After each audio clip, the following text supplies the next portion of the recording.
Okay na, sir? Apo. Thank you, ma'am. Thank you po, sir, ha? Sige po. Antay na lang po. Salamat po. Okay, ma'am.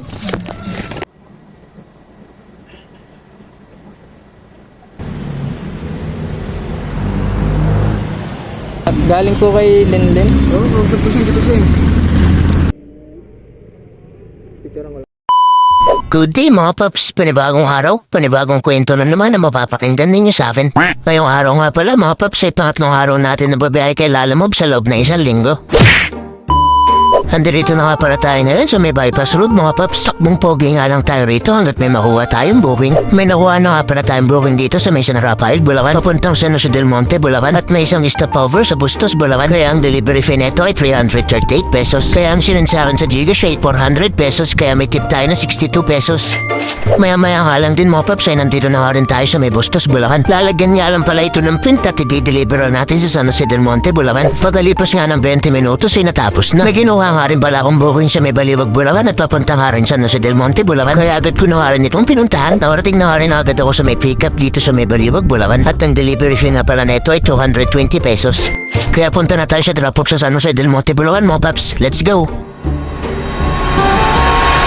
Pagkatapos nga ng isang oras natin pagbiyahe mga paps ay nandito na rin tayo sa drop-off location sa San Jose del Monte, Bulacan. 2 kilometers nga lang din ang layo rito papunta sa susunod nating drop-off, kaya punta na natin yan. Nakarating na rin ako rito mga paps sa pangalawa nating drop-off. Nakakuha na rin ako ng pangatlong booking natin mga paps. Dito lang din sa San Jose del Monte, Bulacan at papunta itong Manila na may delivery fee 167 pesos.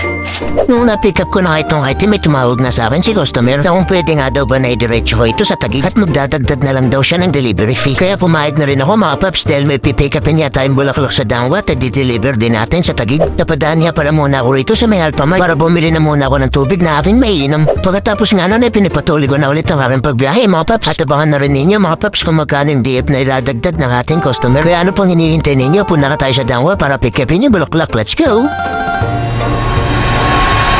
At ayun na nga mga paps, nandito na nga rin tayo sa Dangwa at ito yung Bulaklak na i-deliver natin sa Taguig. Ano pang hinihintay nyo mga paps? Excited na ako sa dagdag na delivery fee ng ating customer, kaya punta na natin yan mga paps. Let's go!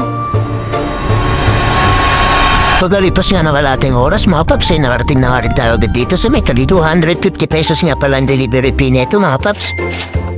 Noon ako na nga pala muna hindrop itong Bulaklak mga paps. Punta na rin tayo sa susunod nating drop-off. Dito na nga rin pala ako tuman sa EDSA mga paps at sumilong na nga rin ako pansamantala dahil umuulan na nga rin dito. Tinakpan ko na rin ng plastic yung dala nating karton para hindi ito mabasa. Maya-maya nga lang din mga paps ay nakarating na nga rin tayo dito sa pangatlo nating drop-off. I-check na daw muna nila yung item kung tama. At ayun na nga mga paps, 600 pesos nga pala yung inabot sa atin ditong delivery fee. 167 pesos na delivery fee. Ginawa nga itong 600 pesos. Meron nga tayong 333 pesos na dagdag na delivery fee mga paps. Sinuserte nga naman talaga mga paps na mga tiyempo ka ng customer na napakabait at galante. Kaya maraming salamat po sa tip na binigay ninyo. Mabalik nga pala ulit tayo ng Dangwa mga paps dahil may pipigapin tayo ulit na Bulaklak. Maya nga lang din mga paps ay nandito na ulit tayo sa Dangwa at ito yung Bulaklak na i-deliver naman natin sa Malabon. O diba mga paps, napakaganda. Kaya kung gusto nyo mag-order ng Bulaklak mga paps ay mag-message na lang kayo sa kanilang page. Nag-offer nga din pala sila ng customized na bouquet sa presyong abot kaya. Kaya ano pang hinihintay ninyo mga paps, mag-message na kayo sa kanilang page. Bago nga pala muna natin i-deliver ito sa Malabon ay magpapapultang muna tayo ng gasolina. 271 pesos nga pala ang ating binayaran para sa full tank mga paps. Time check muna tayo, mag-alas 6 na nga pala ng gabi. Punta na tayo sa drop-off sa Malabon mga paps. 200 pesos nga pala ang delivery fee neto. Pagkarating ko nga rito sa Mirasal Avenue ay inabutan na nga ako ng malakas na ulan. Kaya sumilong na muna ako rito sa may ilalim ng LRT. Habang nagpapatila nga ako ng ulan dito ay kwentahin na nga rin natin mga paps kung magkano ang kinita natin. Ang total natin kinita rito ay 1,425 pesos. Dahil ang kinita natin sa tatlong buwing kay Lalamove ay 580 pesos. Labas na rin din yung komisyon ni Lalamove. Tapos ang kinita naman natin sa private rider ay 450 pesos. Plus tip na 395 pesos. Kaya ang total ay 1,425 pesos. Maya-maya nga lang din mga paps ay nakarating na nga rin tayo rito sa may Malabon. Kung umabot ka na nga rin pala sa part ng video na ito ay paki-like, comment at i-share mo na rin itong video na to para maritapan na ibang tao. Hanggang dito na nga lang din ang aking kwento mga paps. Salamat sa panonood. Paalam!